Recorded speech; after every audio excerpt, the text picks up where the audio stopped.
Happy Camper Radio starts in 3, 2, 1.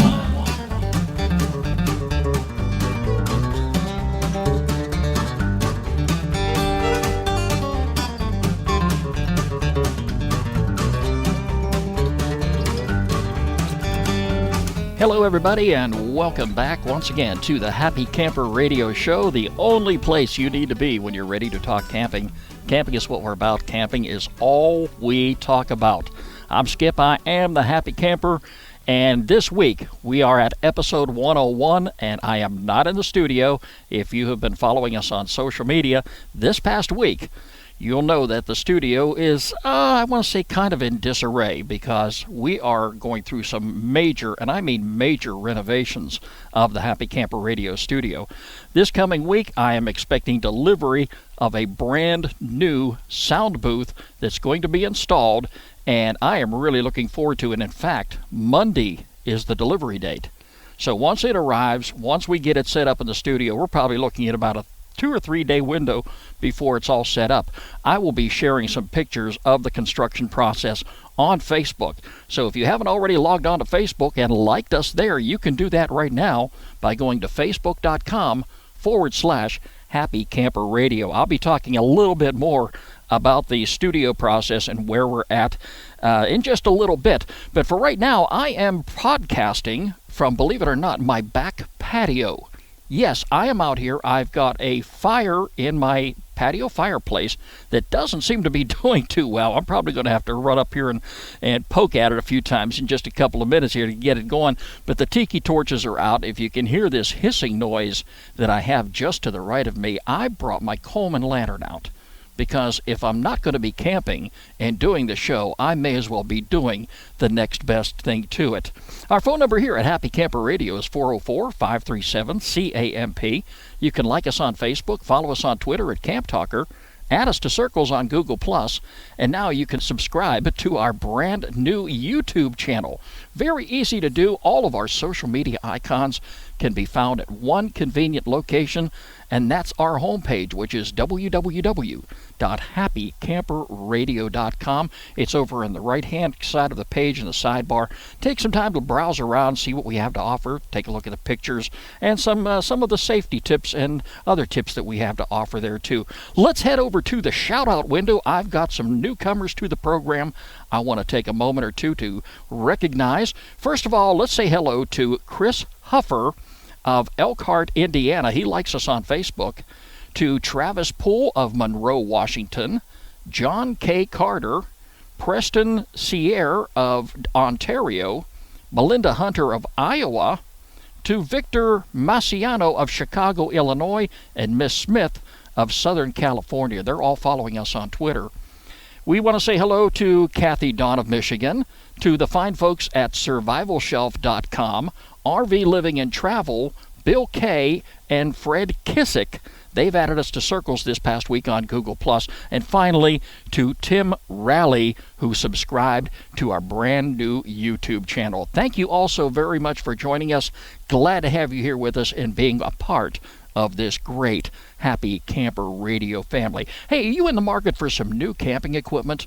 Do you know you don't have to leave the comforts of your own home to go shopping today? Now, it would be nice if you do live in close proximity to one of the big box stores. Take, for example, Cabela's or Bass Pro. I love shopping at those places. But some folks just live, sad to say, hundreds of miles away. Of course, they're probably in a more country-type environment, which is something I would like to be living in. But anyway, if you want to buy some camping gear, all you've got to do is go to our website, which is happycamperradio.com. We signed up with affiliates to some fantastic companies. Check them out on our website. Browse through their catalog. You can order anything small, anything large, and a lot of times, depending upon how much you spend, you may find that you can get your products shipped to your home for free. So you can do all your shopping right there. And just remember, anytime that you use our website to access these websites, you're contributing to this great Happy Camper Radio podcast. So keep that in mind anytime that you plan on going shopping for some camping equipment. If you don't have the opportunity to go out and pick it up that day at the store, feel free to do your shopping online. Hey, would you like to be a guest on our program? We'd love to have you here. You can email me, Skip, S-K-I-P, at happycamperradio.com. The easiest thing for you to do, though, is sign up for a free Google Plus account. Make sure you add Happy Camper Radio to your circles when you do that.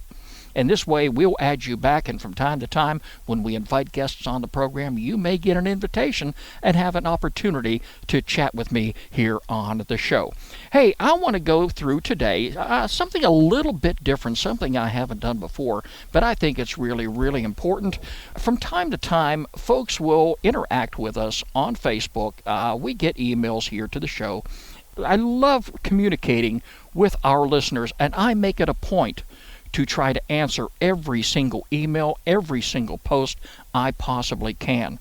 But in some cases, if you're not subscribed to us on Facebook or Twitter or some of the other social media, people send in emails. Now, I don't get an opportunity to share all the emails with everybody, but starting today on the show, I'm going to do just that. And from time to time, I think this would be a good thing to do.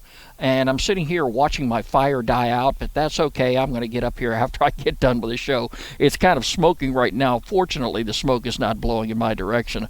But anyway, I would like to share some of our listeners' comments about the show and some of the things they wrote in about. And I want to start out, first of all, with this post that we got this past week from David C. Coleman. He responded to us on Facebook when I was talking about the studio and getting the studio up to par for other things that I do outside of Happy Camper Radio. As I had mentioned on a couple occasions, one of the things that I do that I'm engaged in right now, I am a professional voiceover artist, and I specialize in commercial and narration voiceovers. So naturally, a lot of the equipment that I have inside the studio is going to be applied to my voiceover business. And for that matter, when I started Happy Camper Radio a few years back, I started building toward my voiceover goal, knowing very well that I would be using a lot of the equipment that I have in the studio today for Happy Camper Radio. But as I was engaging in the process of getting my studio up to par, getting it where it's going to be suitable for me to do not only voiceovers but also the Happy Camper Radio show at the same time, I started talking about the equipment. I was talking about the studio being out of commission here for a little bit. And David wrote to us. He says, I'd be interested in what equipment you started with and how you progressed, maybe a behind-the-scenes deal. Well, David, thank you so much for contacting the show, first of all. When I started Happy Camper Radio a few years back, we didn't have the elaborate studio we have today. In fact, one of the very first pieces of equipment that I bought was a console desk that I got from Northern Hollywood, California. I actually ordered it online, and it is a very professionally built piece of equipment. It is sturdy. It is rock solid. It's not something that you would go into, say, like an office supply store to buy a new desk. This is really made of heavy-duty material, and it's designed to take a lot of abuse.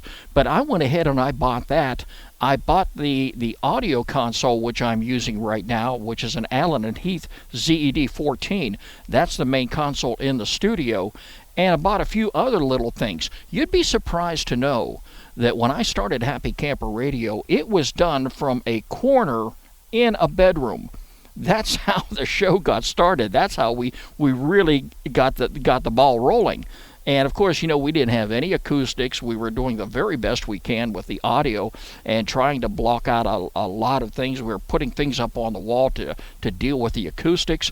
And I do have quite a few pictures that, believe it or not, I'm going to go ahead and pull them out, and I'm going to post them on Facebook and maybe on the website if time permits, and show you what it was like to actually build the studio. Happy Camper Radio was an idea that I come up with here long before we actually kicked the show off.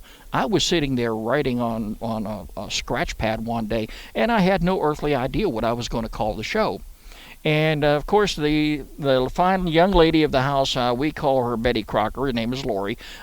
She is actually the one that came up with the idea. And she says to me one day, she says, you know what we can do? We could call your show Skip the Happy Camper. And I says, come on, get out of here. That's not going to work. And then I started thinking, well, let's try Happy Camper Radio. And we laughed about it for a minute or two. But then after a while, we said, hey, that doesn't sound too bad after all. And so it stuck. And that's where Happy Camper Radio come from. But anyway, David, thank you so much for getting in touch with us here. And I am definitely going to go ahead and pull out some photographs that I took a long time ago, just when we started getting the show set up. And you'll see in just a couple of years how far we have come. If you're interested in seeing what the studio looks like and what it looked like up until 2 weeks ago, take the studio tour by going to our homepage, www.happycamperradio.com. You'll find it in the toolbar. Just click on the studio tour button and you'll see a wide range of photographs. And this is a behind-the-scenes look of the Happy Camper Radio Show. This past week, we also heard from Phil Cherry. Now, he commented to us about episode 97, and this one here brings back a lot of memories.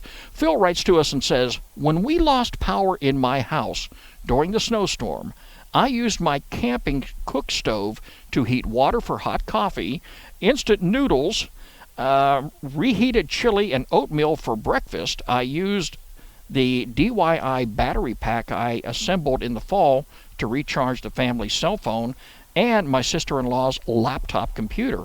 I was prepared to use my cold weather sleeping bags, but the power returned before I could do so. Hey, Phil, I'll tell you, you sound like you're well prepared, and I wish more people were. You'd be surprised if more folks engaged into the activity of camping, started getting their family involved in it, and believe me, you don't have to be too old or too young to engage in camping. But when you start getting some camping equipment and you start building your camping supply, you're going to find yourself in a situation every now and then where maybe you can pull your camping gear out to get you by in situations like Phil was involved in. Power can go out just about any time.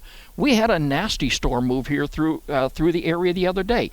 I'm sitting on a computer. I am helping my daughter do her taxes, and right in the middle of all the work we were doing, a big crash of thunder and the power went out. It was only out for a couple minutes. Fortunately, everything was saved on the computer. But what would happen if the power were to go out in your area where you live for, say, maybe 3 or 4 days at a time? Well, how would you survive? Think about this for a moment. Let's say you live in an apartment complex.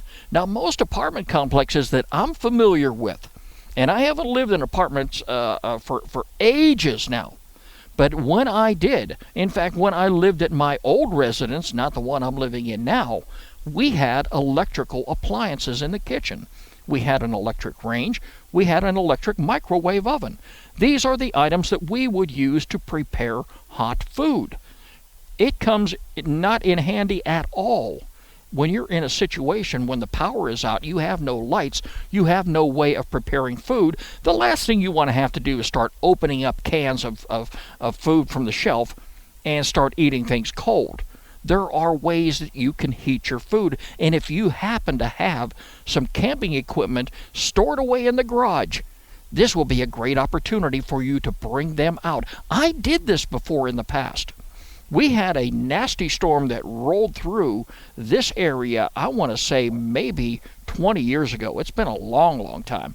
But we had a snowstorm that come through there. In fact, I'll take you back to the exact time. It was 1993, because that is the year my daughter was born. We brought her home from the hospital, and fortunately, we were able to get home okay, but a few days later, the nasty storm rolled in, and everybody to this day still talks about the blizzard of 1993. We were without power for quite a long time. Fortunately, I had a fireplace in the house. We had some wood outside, so we were able to stay warm. But one of the things that I did in order to heat food, and again, keep in mind that we had no electrical appliances at the house we could use because of the power outage. I went out, opened the garage door by hand, of course, because we had an electric garage door opener, and there was no way I was going to be able to lift that garage door up without some strength to go behind it. But I did manage to get the garage door opened up, and out on my tool bench, I was able to set up my camping stove that I use when I go camping. And that's how we prepared our hot food. Granted, we didn't have an oven where we could prepare a roast or something like that, but we were able to cook our food, and I was able to break out my lanterns too to help in the event I had to go out there in the evening hours when it was dark. Now, granted, it was cold. It was almost like winter camping because we did have snow on the ground, probably about 3 or 4 inches. And here in the metro Atlanta area, 3 or 4 inches is enough to shut down this whole city because the folks down here are just not used to it. But I did just fine. I was able to go out there and I was able to prepare food. Fortunately, I had a cooler that I kept in the garage as well, which I take camping with me. There were some perishable items in the freezer, which I wanted to get out of there after maybe a few hours because I was worried about spoilage. And I did manage to go ahead and get them inside this cooler, walk over to a convenience store not very far away, and buy a big bag of ice. So we didn't really lose any food. And Phil, thank you so much again for writing into the show. I'm glad to see that you were quite prepared in an event like this. And let's just hope that if this does happen again, that you're going to have everything you needed, just like you did this time, to get you through a bad weather situation. Hey, and those cell phones too. Hey, like you said, Phil, that's an important thing too. It's important to stay in touch. And if you don't already have a cell phone charger in your vehicle, go out and buy one today because you never know when you're going to need it. In a power outage, your cell phone cannot be charged inside the house. And I always keep a spare battery charger inside every one of my vehicles. Let's say hello here to Gail Crawford Babel. Now, she writes in from episode 100, and thank you so much, Gail, for writing into the show. She writes, I loved this episode. Although we live in northeastern Ohio, we spend much of our summers in the Cook Forest area. We own 3 acres in Clarington, Pennsylvania, Forest County, just down the road from the state park. We have a 24-foot camper on our property, and it's by far our favorite place to camp. Well, hey, Gail, thank you so much for writing into the show here. And I loved Cook Forest. I love talking about that. I had my brother and my cousin on the show during episode 100. It was a big deal to us. And I wanted to kind of draw family into that episode because it was a milestone for us. But it's a great camping area up there. I have been out of Pennsylvania for quite a few years. I get up there maybe about once, I want to say every 5 years for a class reunion. And outside of that, that's about as close to Pennsylvania as I'm going to get. But I'm going to have to venture one of these days back in to the Cook Forest area because it is so beautiful. It is so green. And I loved camping up there when my dad was still alive. We had a lot of fun going to Cook Forest. In fact, as I mentioned in episode 100, that was one of my very first camping experience as a young child with our family. And I remember it very, very clearly because we went up there with some friends of ours and we were camped out for maybe 4 or 5 days. It was a great experience.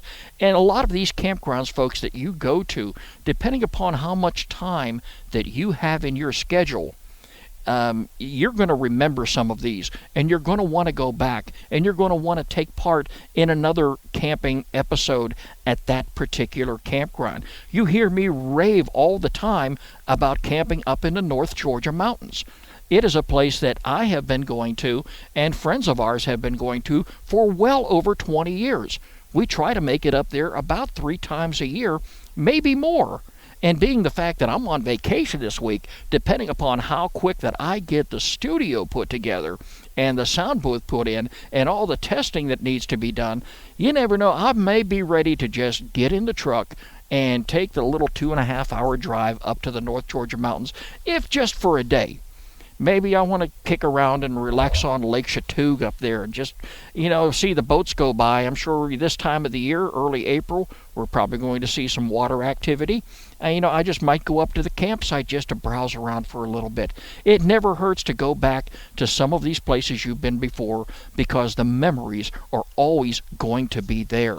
If you have any questions at all about camping that you'd like to ask me, feel free to get in touch with me, Skip, S-K-I-P, at happycamperradio.com, and I'll be able to share my thoughts and ideas with you. Keep in mind, I'm not an expert on camping, okay? I'm just one of these guys who enjoy going out and camping and having a good time just like you do. I just have a radio show that I use to get on the air and talk about it. And I'm so delighted that, we are now beyond the 100th episode, and it just thrills me to death to be able to come out here and sit on the patio like I am today and just talk it up, talk about camping, talk about having great times with family and friends. And this is what I do. This is something I enjoy doing. It's something I've been doing for quite a long time. And definitely, my friends, keep those letters coming. All right, keep your mail coming, keep your email coming, keep your posts on Facebook and Twitter coming, because I do my best to respond to each and every question, each and every thought and comment about the show. And what I'm going to start doing here, folks, is sharing some of these letters with our other listeners, because we're all in this together. We're all in this to have a great time, and you can't go wrong when it's time to go camping. In fact, right now, folks, it's time for our featured campground of the week here on the Happy Camper Radio Show.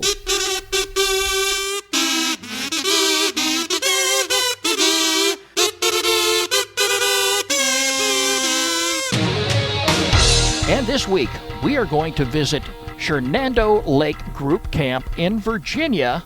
It is our featured campground of the week here on the Happy Camper Radio Show. This campground is open right now, and their season runs all the way through the 30th of October. So if you want to get your reservations in, you can do it online. Go to www.happycamperradio.com. Click on the featured campground button and in the sidebar, and just click on that. It'll take you right to this website, which is going to be on our homepage all week long. You can make your reservations right there. In fact, if you haven't already opened an account with recreation.gov, it's free of charge and it's very secure, and you can use that anytime that you're going to make a reservation at any one of their wonderful campground destinations. The Shenandoah Lake Group Camp attracts groups of families and friends. It's a special place for family and friends to get together. It's situated in the Blue Ridge Mountains, very beautiful, and is known locally as the Jewel of the Mountains. Visitors there can enjoy hiking, fishing, swimming, relaxing on the sandy beach. A lot of great things to do, and it's a fisherman's paradise too. Now, if you want to go up there to go fishing, they have 2 lakes, all right? The lower lake is ideal for a mixture of swimming, boating, and fishing. Fishing licenses are required to fish on either one of the lakes. Now, one of these lakes, swimming is prohibited. So you can swim in one of the lakes, a very beautiful lake if you want to go up there and take a look at it. If you're in the Virginia area and want to visit, you may want to consider this particular campground. They have many hiking opportunities around the area. The Blue Loop Trail, the Lakeside Trail, and the Torrey Ridge Trail that heads Bald Knob. A lot of great camping, a lot of great excitement, a lot of great things to do. They have a 5-tent-only group campsite located at the top of one loop there. Each site can accommodate approximately 15 guests, or a large group can reserve all 5 sites to fit up to no more than 75 guests. Can you imagine going out with that many friends and having a good time, even if it's just for a weekend? This is a great place to do it if you're enjoying group camping. The nearest grocery store and the fuel locations are about 15 minutes away from this particular campground. Outside of that area, I mean, you can also enjoy a golf course, a ski resort, wonderful scenic overlooks within 10 miles of Shenandoah Lake. A lot of activities and amenities for you to enjoy. They've got an amphitheater, beach access, grills, group camping. They have a campground host, boating, canoeing, dump station, fireplace, flush toilets, a playground for the kids. That is so very important if you've got youngsters. Hey, some of the things to know before you go: there is no electric, water, or sewer hookups available. Boaters must wear approved life jackets, gasoline engines not permitted on the lake, and cell phone coverage in that area is unreliable. And you know me, folks, I'm not real crazy about electronics at the campsite, so I much prefer to have my cell phone turned off. All right, but it's a great campground. It's one you might want to consider if you're looking for a camping destination this coming year, this coming summer. Consider this place right here. It is the Shenandoah Lake Group Camp in Virginia, and it is our featured campground of the week here on the Happy Camper Radio Show.